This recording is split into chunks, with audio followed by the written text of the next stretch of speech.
చేయాలనుకునే వారికి ఇక స్పీడ్ బ్రేకర్లు ఉండవని సీఎం చంద్రబాబు తెలిపారు. గుంటూరు జిల్లా హరేకృష్ణ గోకుల్ క్షేత్రంలో నిర్వహించిన అనంత శేష స్థాపన కార్యక్రమంలో ఆయన పాల్గొన్నారు.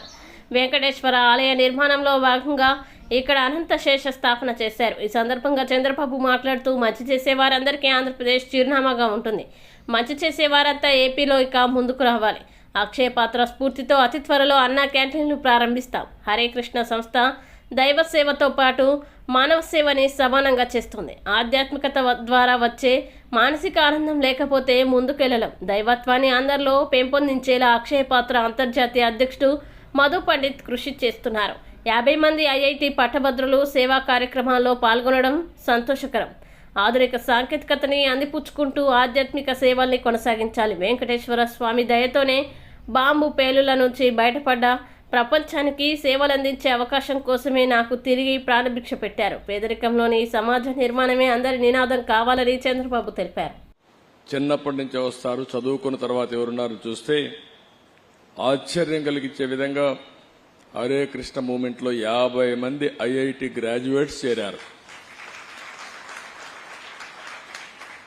ఒక 50 మంది ఇస్కాన్ లో కూడా ఐఐటి గ్రాడ్యుయేట్స్ చేరారు. ఇది ఆలోచించినప్పుడు ది బెస్ట్ బ్రెయిన్స్ ఒక నమ్మిన సిద్ధాంతం కోసం, ఈ దేశం యొక్క సంస్కృతి సాంప్రదాయాల్ని కాపాడడం కోసం జీవితాన్ని త్యాగాలు చేశారు. అలాంటి వారిని మరొక్కసారి మనస్ఫూర్తిగా అభినందించడం మనందరి బాధ్యత.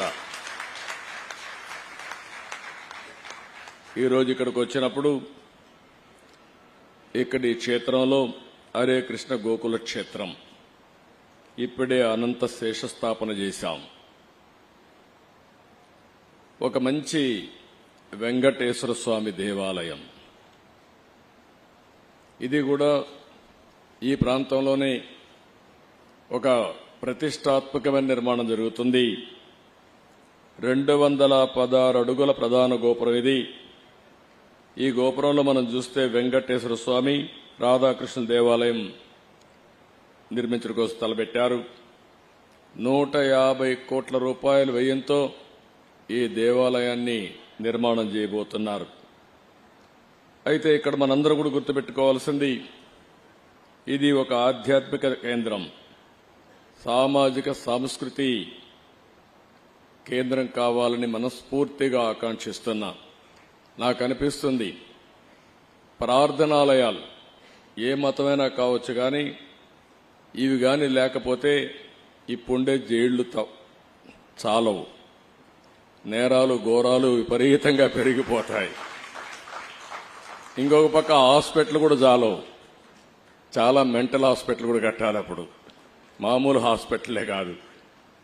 అలాంటిది ఒక ధర్మాన్ని కాపాడడం కోసం మనందరికి కూడా ఒక విశ్వాసం కల్పించే వ్యవస్థ ఉండడం మన అదృష్టం. ఎప్పుడు కూడా మీరు ఒకటి గుర్తుపెట్టుకోవాలి, ఈ ప్రపంచాన్ని నడిపించేది ఒక నమ్మకం. చాలా మంది సైంటిస్టులు ఉన్నారు, చాలా మంది డాక్టర్లు ఉన్నారు, చాలా మంది పారిశ్రామికవేత్తలు ఉన్నారు, చాలా మంది జడ్జెస్ ఉన్నారు, జ్యుడిషియరీ ఉంది. కానీ ఏ పని చేసినా 2 నిమిషాలు దేవుణ్ణి తలుచుకొని నేను చేసింది న్యాయం ధర్మం అని ముందుకు పోతున్నారు. కాబట్టి ఈరోజు మనకందరికీ ధర్మం జరుగుతా ఉందని చెప్పి కూడా నేను మీకు తెలియజేస్తున్నా. అది నమ్మకం. ఓసారి అనిపిస్తుంది, ఇస్రో శాస్త్రవేత్తలు ఈ రాకెట్ లాంచ్ చేసి ఇవన్నీ చేస్తా ఉంటే వాళ్ళు నేరుగా దేవుని దగ్గరికి పోయి ముందు దేవుడికి నమస్కారం పెట్టుకుని ప్రార్థనలు చేసి తర్వాత ఇనాగ్రేషన్కి వెళ్లే పరిస్థితి ఉంది. ప్రపంచాన్ని నడిపించేది మనకు తెలియని శక్తి. ఆ శక్తి దేవుడి రూపంలో మనందరం కూడా కొలుస్తున్నామని చెప్పి కూడా నేను మీకు తెలియజేసుకుంటున్నా. ఇక్కడ హరే కృష్ణ మూవ్మెంట్ అయితే చాలా వరకు పెద్ద ఎత్తున ఇంకొక కార్యక్రమానికి కూడా దేవుని సేవే కాకుండా మాధవ సేవ కూడా, మానవ సేవ కూడా. ఈరోజు ఉత్తరప్రదేశ్ బృందావన్లో 100 ఎకరాల్లో ప్రపంచంలో అతి పెద్దయిన 700 అడుగులు కృష్ణుడి దేవాలయం ఉంది. దేశ విదేశాల నుంచి చాలా మంది అక్కడికి రావడం అన్ని జరుగుతున్నాయి. అదే సమయంలో ఇక్కడ వచ్చేది చూస్తే 6.5 ఎకరాల్లో కడుతున్నారు. అదే సమయంలో నేను టెక్నాలజీని ఎప్పుడు ప్రమోట్ చేస్తూ ఉంటా, ప్రేమిస్తూ ఉంటా. ఎందుకంటే ఐటీ రాబోయే రోజు ఇప్పటికే మీరు చూస్తున్నారు, నాలెడ్జ్ ఎకానమీకి బ్యాక్ బోన్.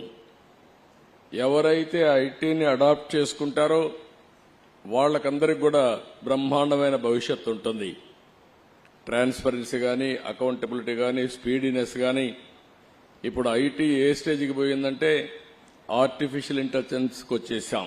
ఏఆర్కి వెళ్ళిపోయిన తర్వాత ఈవెన్ ఆర్డినరీ పర్సన్ కూడా ఎక్స్ట్రాడినరీగా ప్రవర్తించడానికి అవకాశాలు ఉన్నాయి. మీరు చేసే ఏ పనికి కూడా 80% సజెషన్స్ వచ్చే అవకాశం ఉంటుంది.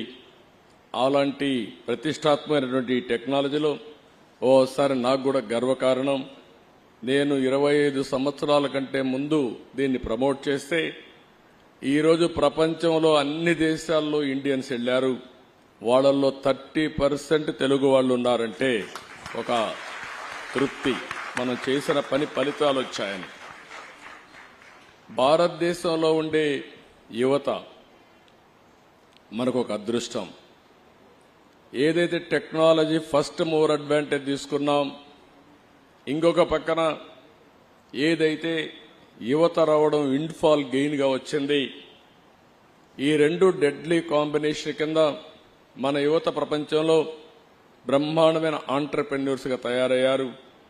ఈ రోజు ఎక్కడికి పోయినా మీరు ఒకసారి చూస్తే ఏ దేశానికి పోయినా భారతదేశం యువత బ్రహ్మాండంగా రాణిస్తున్నారు. అంటే మనం ఎక్కడ ఎత్తుక్కోవాల్సిన పని లేదు. ఏ సిటీకి పోయినా పాష్ లొకాలిటీకి పోయి ఇక్కడ ఇండియన్స్ ఉన్నారా అని చూసుకుంటే అక్కడ మన వాళ్లే ఉంటారు. రెండోది, ఆ కాలనీలో తెలుగు మాట్లాడేవాళ్ళు చూస్తే 30% తెలుగు వారే ఉండడం తెలుగు జాతికి కూడా గర్వ కారణం అని చెప్పి కూడా నేను మీకు తెలియజేస్తున్నా. అలాంటి టెక్నాలజీని ఇక్కడ మీరు చూస్తే హరే కృష్ణ గోకుల క్షేత్రంలో మొత్తం వర్చువల్ రియాలిటీ, విఆర్ కానీ, ఇంకో పక్క లేబర్ టెక్నాలజీ కానీ. అంటే ఎప్పుడైనా సరే ప్రపంచంలో మనం గుర్తుపెట్టుకోవాల్సింది, టెక్నాలజీ డెవలప్ అయినప్పుడు టెక్నాలజీ కూడా మనం అడాప్ట్ చేసుకుంటే, మోడర్నైజేషన్ ముందుకు పోతే దానివల్ల మనుగడ సాధించడం ఈజీ అవుతుంది, సస్టైనబిలిటీ ఈజీగా ఉంటుందని చెప్పి కూడా నేను మీకు తెలియజేస్తున్నా.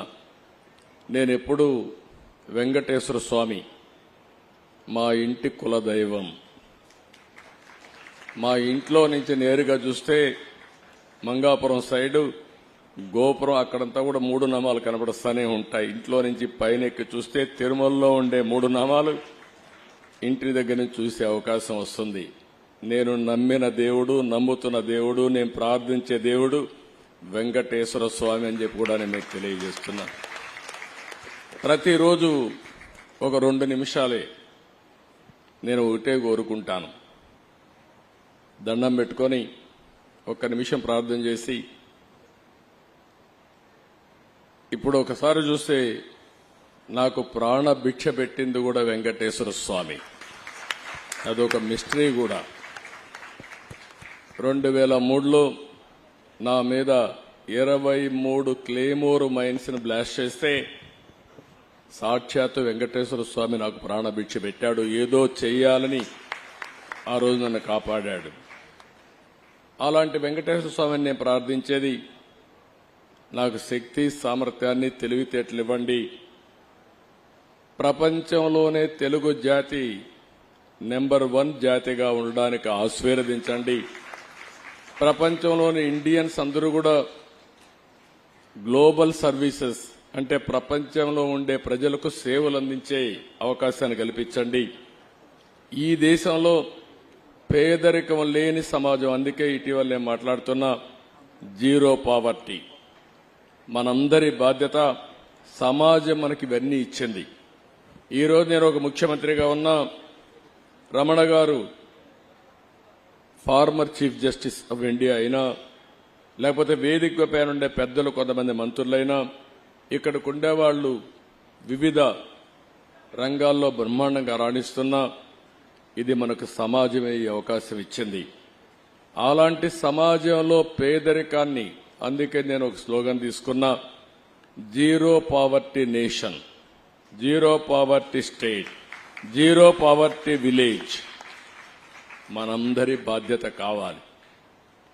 సంపద కొంతమందికి పరిమితమై పేదవాళ్లు పేదరికంలో మగ్గుతా ఉంటే అది మంచిది కాదు. ఈ విషయం మనం గుర్తుపెట్టుకోవాల్సిన అవసరం ఉంది. మాలాంటి పాలకులం మేము ఆలోచిస్తే